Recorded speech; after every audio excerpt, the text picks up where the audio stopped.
La scène la plus célèbre de la Bible n'est jamais arrivée de la manière dont on vous l'a racontée. Jésus entrant furieusement dans le temple, renversant les tables, expulsant les marchands à coups de fouet, hurlant qu'ils ont transformé la maison de Dieu en repère de voleurs. Cette image est gravée dans l'esprit de milliards de personnes. Et c'est un mensonge. Je ne dis pas que rien ne s'est passé dans le temple. Je dis que ce qui s'est passé était complètement différent. Et la véritable raison pour laquelle Jésus a été arrêté n'a rien à voir avec la défense de la sainteté du temple. Spinoza l'a découvert il y a 350 ans. Et aujourd'hui, je vais vous raconter ce qu'il a trouvé. Commençons par ce que la Bible dit réellement. L'épisode des marchands apparaît dans les 4 évangiles, mais les versions sont contradictoires. Dans Marc, Matthieu et Luc, l'épisode se déroule durant la dernière semaine de Jésus à Jérusalem, juste avant son arrestation. Dans Jean, il se déroule au début de son ministère, des années avant la crucifixion. C'est déjà un problème. Si c'était un événement aussi important, pourquoi les évangiles sont-ils en désaccord sur le moment où il s'est produit? Spinoza a remarqué cette contradiction et a commencé à enquêter. Ce qu'il a découvert a tout changé. Les évangiles ont été écrits des décennies après les événements qu'ils décrivent. Marc, le plus ancien, a été écrit vers l'an 70, 40 ans après la supposée crucifixion. Matthieu et Luc ont été écrits encore plus tard, vers les années 80. Jean est le plus tardif, fin du 1er siècle. Aucun des auteurs n'a été témoin oculaire. Ils compilaient des traditions orales, des histoires qui avaient été racontées et répétées pendant des décennies. Et voici le problème avec les traditions orales. Elles changent. Chaque conteur ajoute des détails, en supprime d'autres, souligne ce qu'il considère comme important, omet ce qui lui semble hors de propos. Après 40 ans, l'histoire originale a pu se transformer complètement. Spinoza a comparé les évangiles avec les registres romains de l'époque. Et il a trouvé d'énormes divergences. La première divergence concerne le temple lui-même. Les évangiles décrivent Jésus expulsant les marchands du temple comme s'il s'agissait d'un acte de purification religieuse. Mais le temple de Jérusalem n'était pas seulement un lieu de prière. C'était le centre économique de toute la Judée. Le temple fonctionnait comme une banque, comme un tribunal, comme un marché réglementé, comme un centre administratif. Des milliers de personnes travaillaient au temple ou en dépendaient économiquement. Les marchands n'étaient pas des envahisseurs, profanant un espace sacré. Ils faisaient partie intégrante du fonctionnement du temple. Ils vendaient des animaux pour les sacrifices, parce que les pèlerins avaient besoin d'animaux à sacrifier. Ils échangèrent des pièces, parce que le temple n'acceptait que la monnaie juive, pas la romaine. Sans ces services, le système de sacrifice lui-même ne fonctionnerait pas. Maintenant, réfléchissez logiquement. Si Jésus avait réellement envahi le temple et provoqué un tumulte, que se serait-il passé? Le temple avait sa propre police, les gardes du temple. Et Jérusalem était occupée par Rome. Il y avait des soldats romains partout. Tout trouble à l'ordre public serait immédiatement réprimé. La personne qui causait le trouble serait arrêtée sur le champ. Mais selon les évangiles, Jésus n'a pas été arrêté dans le temple. Il a continué à prêcher pendant des jours après l'incident. Il n'a été arrêté que bien plus tard, à Gethsémani. Cela n'a aucun sens s'il a causé un tumulte violent dans le temple. Pourquoi n'a-t-il pas été arrêté immédiatement? Spinoza a conclu que l'épisode des marchands, tel qu'il est décrit dans les évangiles, est une fiction, ou que quelque chose de très différent s'est produit et a été transformé en autre chose au fil des décennies. Mais alors, que s'est-il vraiment passé? C'est là que ça devient intéressant. Les registres romains de l'époque mentionnent un prédicateur galiléen qui a causé des problèmes à Jérusalem pendant la Pâque, mais ils ne mentionnent aucun incident dans le temple. Ce qu'ils mentionnent, c'est quelque chose de bien plus dangereux. Ce prédicateur parlait d'un royaume, le royaume de Dieu, et il rassemblait des foules. Pour Rome, c'était de la sédition. Toute conversation sur un royaume autre que l'Empire romain était une menace directe au pouvoir de César. Et les foules suivant un leader charismatique étaient le prélude à une rébellion.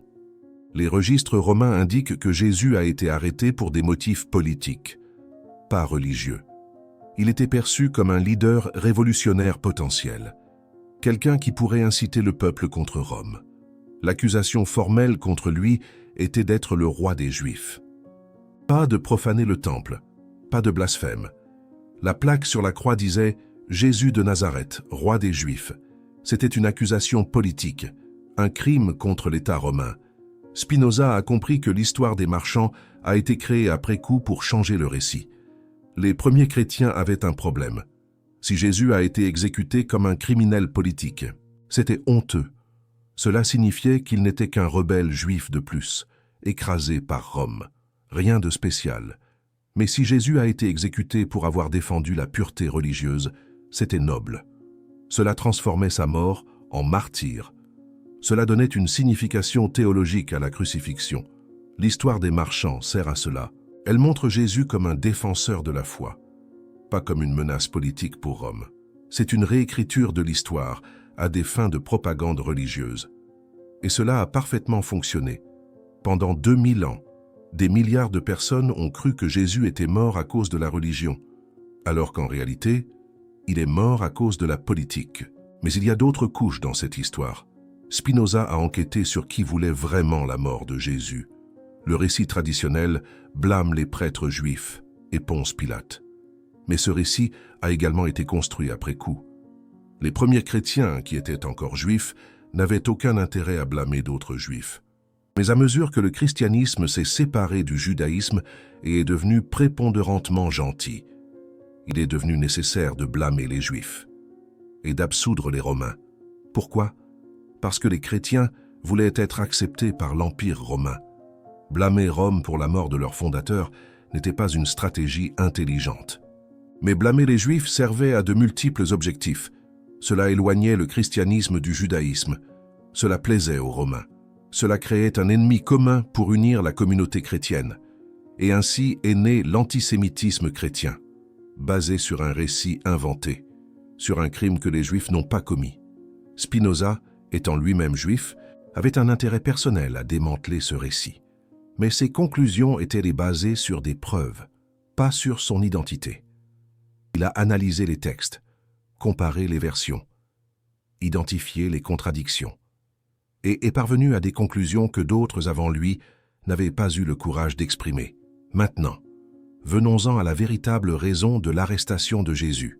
Et ce n'était pas l'incident dans le temple, ce n'était pas le blasphème, c'était le message qu'il prêchait. Jésus parlait d'un royaume où les derniers seraient les premiers, là où les pauvres hériteraient la terre, là où les puissants seraient détrônés. Ce message était de la dynamite politique. Ce n'était pas juste de la religion. C'était une révolution sociale. Rome avait l'habitude des prédicateurs révolutionnaires en Judée. Quelques années avant Jésus, il y avait eu de multiples révoltes. Judas le Galiléen avait mené une révolte contre les impôts romains. D'autres messies autoproclamés avaient rassemblé des disciples et tenté de renverser Rome. Ils avaient tous été écrasés, les leaders crucifiés, les disciples massacrés ou vendus comme esclaves. Rome ne tolérait aucune dissidence, et Jésus correspondait au profil du leader révolutionnaire, galiléen, d'origine humble, charismatique, prêchant sur un nouveau royaume, rassemblant des foules. Pour les Romains, c'était évident. Encore un agitateur qui devait être éliminé. La différence, c'est que les disciples de Jésus n'ont pas été massacrés. Après la crucifixion, les disciples sont restés en vie. C'est étrange. Normalement, quand Rome éliminait un leader révolutionnaire, elle éliminait aussi le mouvement. Pourquoi les disciples ont-ils été épargnés? Spinoza avait une théorie. Jésus a été livré aux autorités par quelqu'un de l'intérieur du mouvement, Judas Iscariote, mais pas pour les 30 pièces d'argent de la légende, pour un accord politique. Les disciples seraient épargnés en échange de la livraison du leader. Cela expliquerait pourquoi Judas se serait soi-disant repenti après. Ce n'était pas un repentir pour trahison. C'était l'horreur de réaliser que Jésus serait réellement exécuté. Peut-être que Judas croyait que Jésus serait juste emprisonné ou exilé, pas crucifié. Cette théorie est spéculative. Spinoza l'admettait. Mais elle a plus de sens que le récit traditionnel. Pourquoi Rome épargnerait-elle les disciples d'un révolutionnaire? à moins qu'il n'y ait eu une sorte d'accord. Mais maintenant, allons voir ce que l'histoire des marchands cache réellement. Quelque chose s'est passé dans le temple, mais ce n'était pas la scène dramatique que les évangiles décrivent, probablement une confrontation verbale. Jésus critiquant les prêtres, questionnant leur légitimité. Peut-être citant les prophètes anciens qui avaient aussi critiqué la corruption religieuse. C'était dangereux. Pas parce que cela profanait le temple, mais parce que cela défiait l'autorité des prêtres. Et les prêtres avaient un accord avec Rome. Ils maintenaient l'ordre religieux. Rome maintenait l'ordre politique, ensemble. Ils contrôlaient la population. Jésus menaçait cet équilibre. Il critiquait les prêtres publiquement. Il attirait des foules qui pouvaient devenir dangereuses. Il parlait d'un royaume différent. Pour les prêtres, Jésus était une menace à leur pouvoir. Pour Rome, il était une menace à l'ordre public. Les deux avaient des raisons de vouloir le faire taire, et ils ont travaillé ensemble pour cela. L'histoire des marchands a été créée après pour simplifier cette dynamique complexe. Au lieu de politique et de pouvoir, le récit est devenu sur la pureté religieuse. Jésus, le défenseur de la foi contre les marchands corrompus. C'est une histoire beaucoup plus palatale, beaucoup plus facile à transformer en doctrine, beaucoup plus utile pour l'Église qui viendrait après. Mais ce n'est pas la vérité. Spinoza a écrit que nous devons juger les textes sacrés avec la même raison que nous utilisons pour juger tout autre texte historique. Quand nous faisons cela, la vérité émerge. Pas la vérité que l'Église veut que nous croyions. La vérité historique. Et la vérité historique est que Jésus était un révolutionnaire politique autant que religieux. Son message menaçait les pouvoirs établis. Et c'est pour cela qu'il a été éliminé. L'histoire a été réécrite après pour servir les intérêts de l'Église naissante. Une Église qui avait besoin de se distancer de la politique, qui avait besoin de plaire à Rome, qui avait besoin de blâmer les Juifs. Et l'histoire des marchands sert parfaitement tous ces objectifs. Elle transforme Jésus en figure purement religieuse. Elle supprime le contexte politique de son exécution. Elle crée un récit de martyr qui justifie la foi. C'est brillant comme propagande. Mais c'est faux comme histoire. Et Spinoza a eu le courage de dire cela il y a 3 siècles et demi. C'est pour cela qu'il a été excommunié. C'est pour cela qu'il a été considéré comme l'homme le plus dangereux d'Europe. Pas parce qu'il niait Dieu, mais parce qu'il révélait comment les textes sacrés étaient utilisés pour manipuler. Vous venez de découvrir qu'une des scènes les plus iconiques de la Bible a été fabriquée pour cacher la vérité politique sur la mort de Jésus. Ce type de révélation n'apparaît pas sur les chaînes conventionnelles. Elle exige des recherches dans des sources historiques auxquelles peu accèdent, et du courage pour dire ce que la tradition interdit. Le bouton de Super Thanks là en bas. C'est comme si vous disiez « Je valorise la vérité plus que le confort de l'ignorance ». Vous n'êtes pas seulement un spectateur. Vous faites partie du mouvement qui choisit de questionner. Mais il y a encore une révélation cruciale que je dois faire. La révélation que je vais faire maintenant explique pourquoi l'Église a insisté autant sur l'histoire des marchands. Il existait un problème théologique fondamental avec la crucifixion. Si Jésus était le Fils de Dieu, pourquoi a-t-il été exécuté comme un criminel commun? Pourquoi Dieu a-t-il permis cela? Pourquoi n'y a-t-il pas eu d'intervention divine? Les premiers chrétiens ont lutté avec ces questions, et la réponse qu'ils ont trouvée a été de transformer l'exécution en sacrifice. Jésus n'a pas été tué. Jésus s'est offert. Sa mort n'était pas une défaite. C'était une victoire. Ce n'était pas une punition. C'était une rédemption. Cette réinterprétation exigeait un récit spécifique. Jésus devait aller volontairement à la mort. Il devait savoir ce qui allait arriver. Il devait accepter son destin. Et il avait besoin d'un motif noble pour provoquer sa propre arrestation. L'histoire des marchands fournit exactement cela. Jésus entre dans le temple en sachant que cela provoquera les autorités. Il agit délibérément pour déclencher les événements qui mèneront à la crucifixion. Il n'est pas une victime. Il est le protagoniste de son propre sacrifice. C'est un récit théologiquement parfait, mais historiquement faux. Spinoza a compris que la théologie avait façonné l'histoire, pas le contraire. D'abord est venu le besoin théologique d'expliquer la crucifixion.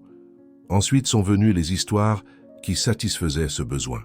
Les évangiles ne sont pas des reportages historiques. Ce sont des textes théologiques écrits pour soutenir des croyances spécifiques. Quand vous lisez les évangiles comme de l'histoire, vous trouvez des contradictions inexplicables. Quand vous les lisez comme de la théologie, tout a du sens. Chaque histoire sert un but doctrinaire. Et l'histoire des marchands sert au but de transformer une exécution en sacrifice volontaire.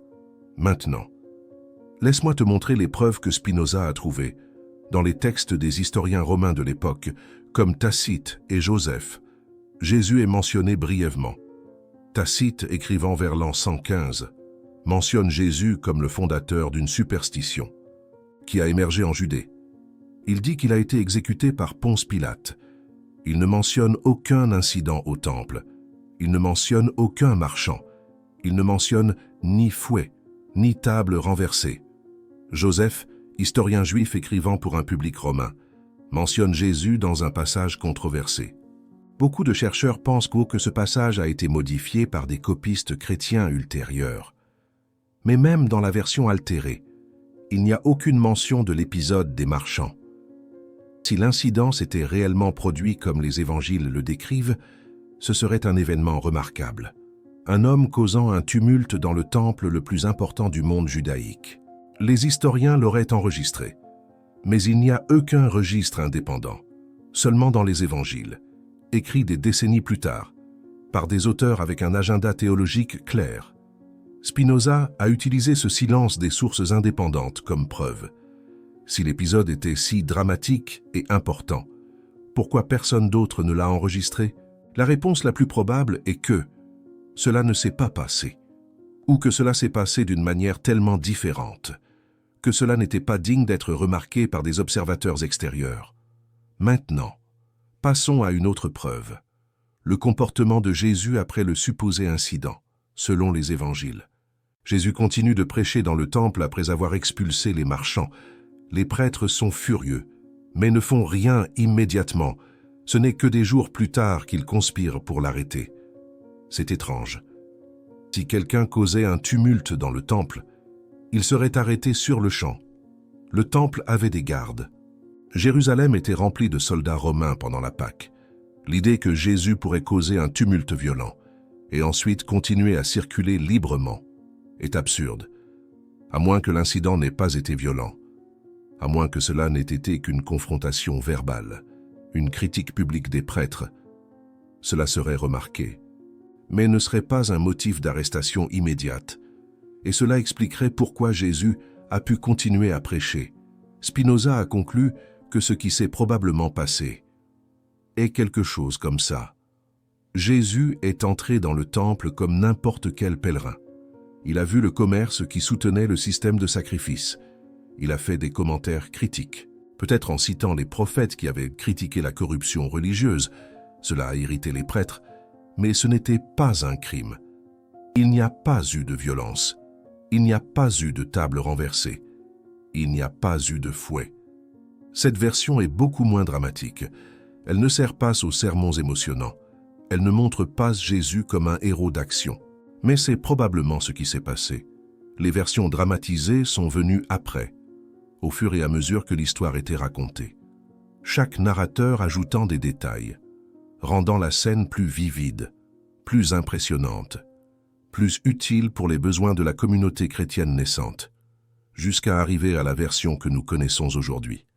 Jésus avec un fouet, renversant des tables, une image puissante, mais une fiction. Maintenant, je vais vous donner le contexte qui change tout. Pourquoi cela importe-t-il? Parce que l'histoire des marchands a été utilisée pendant 2000 ans pour justifier la violence religieuse. Si Jésus a utilisé la violence pour purifier le temple, alors la violence au nom de la foi est justifiée. Croisades, inquisition, guerres religieuses, toutes ont été justifiées en partie par ce précédent. Si Jésus lui-même a utilisé la force contre les ennemis de la foi, pourquoi l'Église ne le pourrait-elle pas? Cet argument a été utilisé innombrables fois, et il est basé sur une histoire inventée. Jésus n'a probablement jamais utilisé la violence. Les évangiles les plus anciens ne décrivent pas de violence forte, Seul Marc mentionne que Jésus ne permettait à personne de transporter des objets à travers le temple. Ce n'est pas de la violence, c'est de la désobéissance civile au maximum. Les versions les plus violentes apparaissent dans les évangiles ultérieurs. Jean ajoute le fouet. Mais Jean est le dernier évangile, écrit 70 ans après les événements. Plus le temps passe, plus l'histoire devient dramatique. C'est une caractéristique typique des légendes en formation. La version originale est modeste. Chaque récit ajoute des détails. Après des décennies, l'événement devient épique. Spinoza a identifié ce modèle dans de multiples histoires des évangiles. Les miracles deviennent plus impressionnants, les discours deviennent plus longs, les confrontations deviennent plus dramatiques. C'est le processus naturel de formation de légendes. Ce n'est pas un mensonge délibéré. C'est ainsi que fonctionne la mémoire collective. Mais le résultat final est une distorsion significative de la réalité historique. Et cette distorsion a des conséquences réelles. L'histoire des marchands a créé l'idée que Jésus était confrontationnel, qu'il attaquait les ennemis de la foi, que la violence en défense de la religion était acceptable.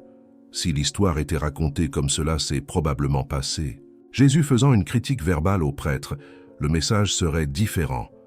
Ce serait à propos de dialogue et non de violence, à propos de remettre en question l'autorité par des mots et non par la force, à propos de résistance pacifique et non de confrontation armée, mais cette version ne servait pas les besoins de l'Église institutionnelle.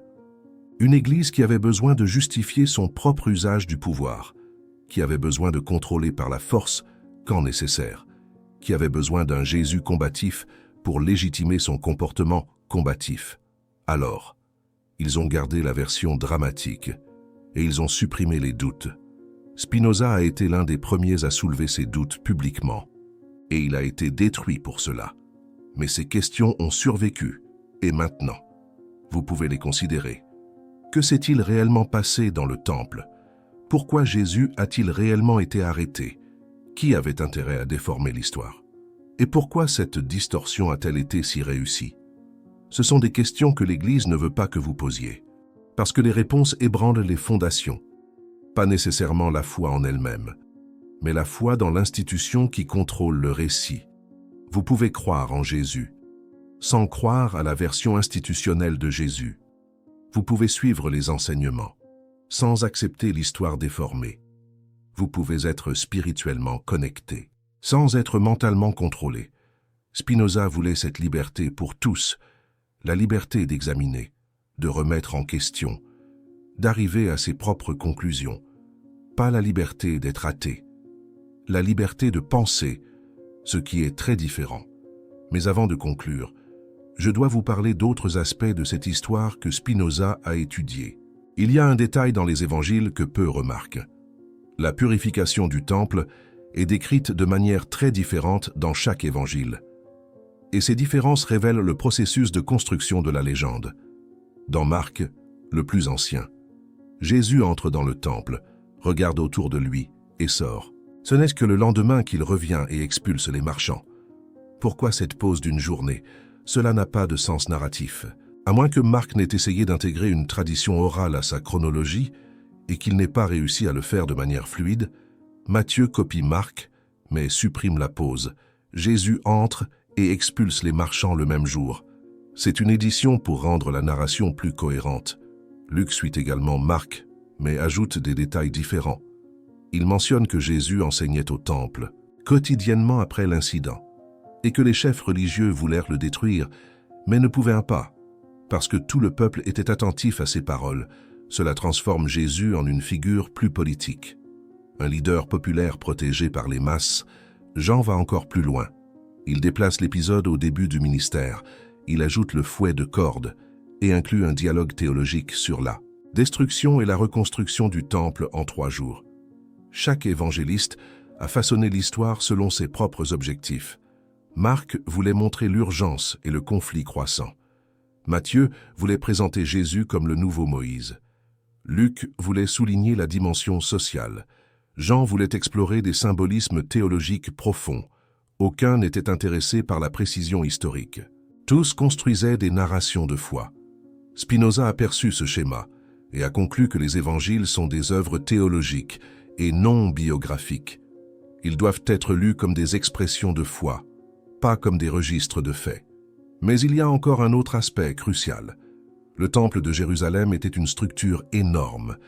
Il occupait une superficie d'environ 14 hectares. Des milliers de personnes y circulaient quotidiennement. Et pendant la Pâque, lorsque l'incident est supposé s'être produit, il y avait des centaines de milliers de pèlerins. Maintenant, imaginez la scène comme les évangiles la décrivent, un homme seul renversant des tables, expulsant des marchands, empêchant des personnes de porter des objets, dans un espace de cette taille, avec cette quantité de personnes. C'est physiquement impossible. Une personne ne pourrait pas causer cet impact dans une zone aussi vaste, à moins que la description ne soit exagérée ou complètement inventée. Spinoza a appliqué ce raisonnement logique à de nombreuses histoires bibliques et a conclu que beaucoup étaient des impossibilités physiques, pas des miracles, mais des exagérations littéraires qui ont grandi. Avec le temps, l'histoire des marchands est un exemple parfait, un commentaire critique de Jésus aux commerçants du temple, qui s'est transformé en confrontation verbale, qui s'est transformé en expulsion, qui s'est transformé en renversement de table, qui s'est transformé en fouet et purification violente, chaque étape ajoutant du drame, jusqu'à arriver à la version épique que nous connaissons. Maintenant, laissez-moi vous montrer comment l'Église a utilisé cette histoire au fil de l'histoire. Pendant les croisades, l'image de Jésus purifiant le temple a été utilisée pour justifier la purification de la Terre Sainte. Si Jésus a expulsé les infidèles du temple, les croisés pouvaient expulser les musulmans de Jérusalem. La violence était sanctifiée par le précédent biblique, pendant l'Inquisition. L'histoire a servi à justifier la purification de l'Église. Si Jésus a purifié le temple des commerçants, l'Inquisition pouvait purifier l'Église des hérétiques. La torture et l'exécution étaient des actes de zèle religieux, tout comme Jésus avait fait preuve de zèle pour le temple. Pendant la Réforme protestante, Luther a utilisé l'histoire pour attaquer l'Église catholique. L'Église était devenue comme les marchands du temple, vendant des indulgences et corrompant la foi. Il était nécessaire de la purifier, comme Jésus avait purifié le temple. La même histoire servant des objectifs opposés. Les catholiques l'utilisant pour justifier le pouvoir, les protestants l'utilisant pour défier ce pouvoir, les deux basés sur un événement qui ne s'est probablement jamais produit. Spinoza a vu cette ironie, une histoire inventée étant utilisée pendant des siècles pour justifier une violence réelle, des millions de personnes mortes dans des guerres religieuses, basées sur des interprétations de textes qui n'étaient pas historiquement précis. C'était la tragédie qu'il voulait éviter. Si les gens lisaient les textes sacrés de manière critique, ils verraient qu'ils ne justifient pas la violence. Ils verraient que les histoires violentes étaient des constructions postérieures, et peut-être, juste peut-être, il y aurait moins d'effusion de sang au nom de Dieu. Spinoza était optimiste à cet égard. Il croyait que la raison pourrait prévaloir sur la superstition, que la vérité pourrait vaincre la légende, que l'humanité pourrait évoluer au-delà de la violence religieuse.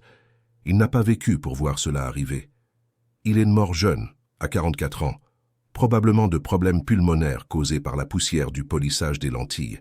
Il est mort pauvre et isolé, mais ses idées ont survécu. Et aujourd'hui, 350 ans plus tard, plus de gens ont accès à la vérité qu'à aucun autre moment de l'histoire. Vous êtes une de ces personnes. Vous savez maintenant que l'histoire des marchands est discutable. Vous savez qu'elle a été utilisée pour justifier la violence. Vous savez que la lecture critique des textes sacrés peut révéler des vérités que la tradition cache. Cette connaissance est un héritage de Spinoza, donné à vous à travers des siècles de transmission clandestine d'idées interdites. Utilisez-le bien. Et il y a encore un aspect que je dois aborder, ce que l'histoire des marchands nous enseigne sur la façon dont les narrations sont construites. Pas seulement les narrations religieuses, toutes les narrations, politiques, historiques, personnelles. Toute histoire que nous racontons passe par un processus de construction. Nous sélectionnons ce qu'il faut inclure et ce qu'il faut omettre. Nous soulignons certains aspects et minimisons les autres. Nous ajoutons des détails qui rendent l'histoire plus intéressante. Nous supprimons les complexités qui la rendent confuse. Avec le temps, l'histoire se cristallise et elle est traitée comme un fait, alors qu'en réalité, c'est une interprétation. Spinoza voulait que nous soyons conscients de ce processus, pas seulement dans les textes religieux, mais dans toutes les narrations que nous consommons. Quand vous écoutez une nouvelle, vous écoutez une construction narrative. Quand vous lisez un livre d'histoire, vous lisez une interprétation. Quand vous recevez une tradition familiale, vous recevez une histoire façonnée par des générations. Rien de tout cela n'est une pure vérité objective. Tout passe par le filtre humain. Et reconnaître cela est le premier. Pas vers la liberté intellectuelle. Vous n'avez pas besoin de rejeter toutes les narrations, mais vous pouvez les remettre en question. Vous pouvez demander qui raconte cette histoire, dans quel but, qu'est-ce qui a été omis, qu'est-ce qui a été souligné, comment l'histoire a-t-elle changé au fil du temps. Et ces questions vous transforment d'un récepteur passif en un investigateur actif. Et c'est ce que Spinoza voulait. Pas des disciples de ses idées, mais des personnes capables de penser par elles-mêmes, capables de remettre en question toute autorité, y compris la sienne propre. C'est ça la vraie liberté. La liberté de penser, sans maître, sans dogme, sans narrations imposées. Et vous pouvez commencer à exercer cette liberté dès maintenant.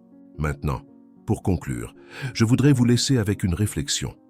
La prochaine fois que vous verrez une image de Jésus chassant les marchands du temple, souvenez-vous, cette scène, probablement, ne s'est jamais déroulée de cette manière. Elle a été créée des décennies plus tard pour servir des objectifs spécifiques, et elle a été utilisée pendant des siècles pour justifier des choses que Jésus condamnerait probablement lui-même. La vérité historique est moins dramatique, mais elle est plus honnête, et l'honnêteté, pour Spinoza, était la plus grande valeur, plus grande que la foi, plus grande que la tradition, plus grande que le confort.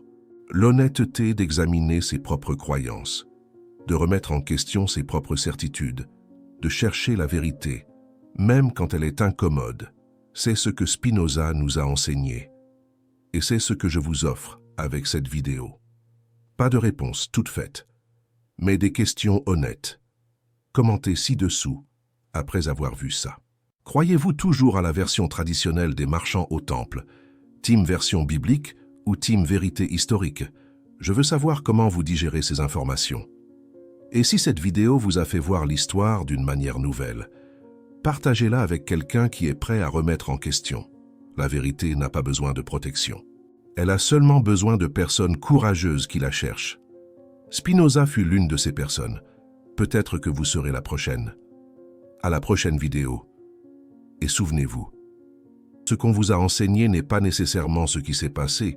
Questionnez est le premier pas vers la liberté.